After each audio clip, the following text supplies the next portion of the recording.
আচ্ছা, এরপর আমরা যেটা দেখব সেটা হচ্ছে মার্জ সর্ট। মার্জ সর্টে আমরা যা করি, প্রথমে হচ্ছে আমার যে কটা ইন্ডেক্স আসছে সেটাকে আমরা অর্ধেক অর্ধেক করে ভাঙে নিই, এরপর আবারও ভাঙি, এরপর আবারও ভাঙি, এরপর আবারও ভাঙি, আবারও ভাঙি, আবারও ভাঙি, এভাবে করে। এরপরে হচ্ছে যেটা আমার এখানের মধ্যে যেইটা আমার বড় থাকবে বা ছোট থাকবে সেটা সামনে আসবে, এটা পিছনে যাবে, আবার সামনে আসবে, পিছনে যাবে, সামনে আসবে, পিছনে যাবে, এভাবে প্রত্যেকটা, এভাবে করে আমার প্রত্যেকটা সর্টেড হতে থাকবে। এরপরে হচ্ছে আমরা একটা সর্টেড অ্যারে পাই। তো এটা কিভাবে পাই আমি দেখাই। প্রথমে আমার যেই অ্যারেটা আছে সেটাকে আমরা ভাঙতে থাকি।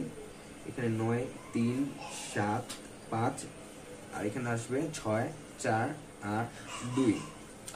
এরপর আমার আবার এটা ভাঙবে 9 আর 3, এখানে আসবে আমার 7 আর 5, এরপরে আমার এখানে আসবে 6 আর 4, এখানে আসবে আমার 8 আর 2, এরপর আমার আবার এখানে আসবে 9, 3, 7, 5, 6, 4, 8, 2। এরপর আমার তিনটা ছোট, যেহেতু আমি তিনটা সামনে নিলাম, 9টাকে আমি পেছনে।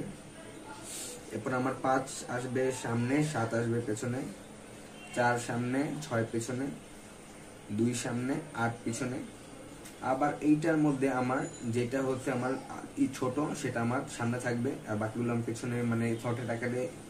এখানে আসবে আমার 3, এখানে আসবে আমার 5, এখানে থেকে আসবে আবার আমার 7, এখানে আবার আসবে আমার 9, আবার এখানে আবার শর্টেড হবে এটা, এখানে আসবে আমার 2, এখানে আবার 4, আবার আসবে আমার 6, এরপরে আসবে আমার 8, আবার আমার এখান থেকে আমরা সর্টেড করব।